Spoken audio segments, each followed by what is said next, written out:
Hello दोस्तों, स्वागत है आपका जावास्क्रिप्ट सीरीज के एक अगले पार्ट के अंदर। तो इस वीडियो में हम ऑपरेटर्स के बारे में जानेंगे। ऑपरेटर्स क्या होते हैं, वो कैसे परफॉर्म करते हैं। तो चलते हैं सीधा वीएस कोड पे। तो हम लोग यहाँ पे वीएस कोड के अंदर और आपको ऑपरेटर्स के बारे में थोड़ा पता ही होगा, जैसे प्लस, माइनस, मल्टीप्लिकेशन, डिवीजन या फिर मॉड्यूलस। आप सबने डिवीजन तो पढ़ा ही होगा ना। डिवीजन के अंदर जो रिमाइंडर होता है उसे हम कंप्यूटर प्रोग्रामिंग में मॉड्यूलस बोलते हैं। तो एक सीधा साधा एग्जांपल ले लेते हैं। जैसे यहाँ पे रहते हैं var number 1 is equal to 10। Okay, var number 2 is equal to 11। Okay, और मैं यहाँ पे इन लोगों का कंसोल लॉग करता हूँ। यहाँ पे नंबर 1 प्लस नंबर 2। ओके, आप सब लोगों ने गेस कर ही लिया होगा कि आंसर क्या आने वाला है। तो यहाँ पे हम चाहेंगे नोड ऑपरेटर्स डॉट जेएस, उसके बाद 21। इन दोनों का ही सम आ जाएगा। यहाँ पे मैं अगर मल्टीप्लिकेशन कर दूँ, कम ऑन। ओके, तो फिर से राइट करते हैं इसे, नोड ऑपरेटर्स। ओके, 110। ओके, तो ये बहुत ही सिंपल था। और भी ऑपरेटर है, जैसे ये वाला, लेस देन या ग्रेटर देन। ओके, तो अभी हम लेते हैं, हमने यहाँ पे लिया है नंबर 1 और नंबर 2। तो अभी हम एक और एक वेरिएबल लेते हैं, for compare number 1 is less than number 2। Okay, और इसे लॉग करते हैं, लॉग कंपेयर। ओके, ये क्या देता है आउटपुट देखने लायक होगा। तो स्टार्ट, अभी नोड ऑपरेटर जेस ट्रू। तो ये बुलियन भी स्टोर करता है। ओके, एक रियल लाइफ सिनेरियो डिस्कस करते हैं, जिसमें हम ई कॉमर्स की वेबसाइट पे चलते हैं, जो है ये। ओके, ये मेरे भाई की एक स्टार्टअप था, इनिशियल स्टेज, जो अभी वो लॉन्च करने वाला है। ओके, तो वो छोड़ दो।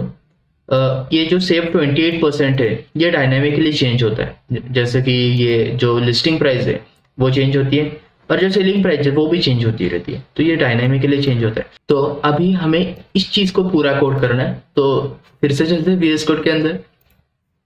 ठीक है, मैं इसे कमेंट आउट कर देता हूँ। ठीक है, अभी हम लेते हैं वार मैक्स प्राइस, जो मैक्सिमम रिटेल प्राइस होती है हमारी, एमआरपी जिसे हम बोलते हैं, वो कंसिडर करते हैं 100, 100 रुपये की कोई चीज़ है। और वार सेलिंग प्राइस है, सेलिंग सेलिंग प्राइस 75 रुपये की बेच रहा है। ठीक है, 75 रुपीज की बेच रहा है वो।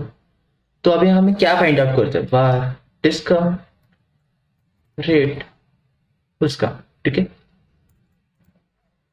सिंपल फॉर्मूला, जैसे अभी मैं इसे एब्रिविएशन में लिखता हूँ। जैसे जो मैक्स प्राइस है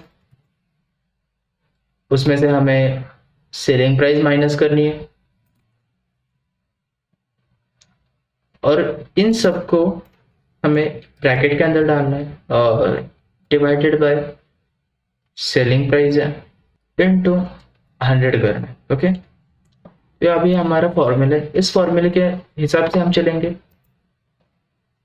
अभी लिखते हैं यहाँ पे, discount rate is equal to M maximum price shift maximum price minus selling price. इनको एक ब्रैकेट के अंदर डालते हैं, डिवाइडेड बाय सेलिंग प्राइस, और इनको मल्टीप्लाई कर देते हैं 100 से। तो अब डिस्काउंट रेट के अंदर हमारा वैल्यू पहुंच गई। ठीक है, तो लॉक करते हैं, console lock discount rate. Discount rate सही है ना, डिस्काउंट रेट। स्पेलिंग मिस्टेक थी। तो चलते हैं अभी इसे रन करते हैं। Node operator okay 33.333333। तो अगर मैं इस वेबसाइट के अंदर ये नंबर चलो अलग है, अगर 28.055555 ऐसे लिख दूँ तो ये चलेगा? बिल्कुल नहीं। तो अभी हमें इसे राउंड ऑफ करना होगा। राउंड ऑफ करने के लिए जावास्क्रिप्ट के अंदर एक लाइब्रेरी है मैथ नाम की, MATH मैथ। तो अभी हम उसका यूज करते हैं। तो जो लाइब्रेरी है उसके लिए हमें एक वेरिएबल क्रिएट करना होगा जिसे हम बोलेंगे डिस्प्ले डिस्काउंट रेट। ओके, और मैथ डॉट राउंड, राउंड एक मैथ लाइब्रेरी का फंक्शन है, उसके अंदर हम डालेंगे जो ये हमारा डिस्काउंट रेट। ओके, और मैं यहाँ से ये कंसोल लॉग हटा देता हूँ और यहाँ पे डाल देता हूँ लॉग डिस्प्ले डिस्काउंट रेट को यहाँ पे डाल देते हैं। Okay, save. Now operator purchase, ये आ गया हमारे 33%, जो कि हम डिस्प्ले कर सकते हैं, ना कि ये पूरी वैल्यू। समझो कितनी वियर्ड दिखती है वहां पे। तो और एक बात बताना चाहूंगा कि ऐसे बहुत सारे क्वेश्चन आपको पेपर में आ सकते हैं। आपके यूनिवर्सिटी के A+B into C divided by D modulus E, ऐसे बहुत सारे। लेकिन तो प्रोडक्शन ग्रेड एप्लीकेशन में या फिर कोडिंग में हम अगर इसे इम्प्लीमेंट करने चाहते हैं बहुत ज़्यादा मुश्किल हो जाएंगी। इसके बजाय हम इसे ब्रैकेट के अंदर डाल सकते हैं, जिसे पैरेंथेसिस भी बोलते हैं। और कोई फंक्शन पहले परफॉर्म करने हैं तो उनको ब्रैकेट के अंदर डाल दो, ऐसे बहुत सारे। ओके, तो अब ये बहुत अच्छे से परफॉर्म हो जाएगा और कंपाइलर को भी तकलीफ नहीं होगी। ओके, तो ये बात ध्यान में रखो। ये आपके पेपर के लिए अच्छा है, लेकिन प्रोडक्शन ग्रेड एप्लीकेशन के लिए ये अच्छा नहीं है बिल्कुल। ऐसे बहुत सारे एग्जांपल फन स्टफ इस सीरीज में हम कवर करने वाले, तो hit that subscribe button and let me know in the comment कि आपको ये सीरीज कैसी लग रही है। तो चलिए मिलते हैं अगले वीडियो के अंदर।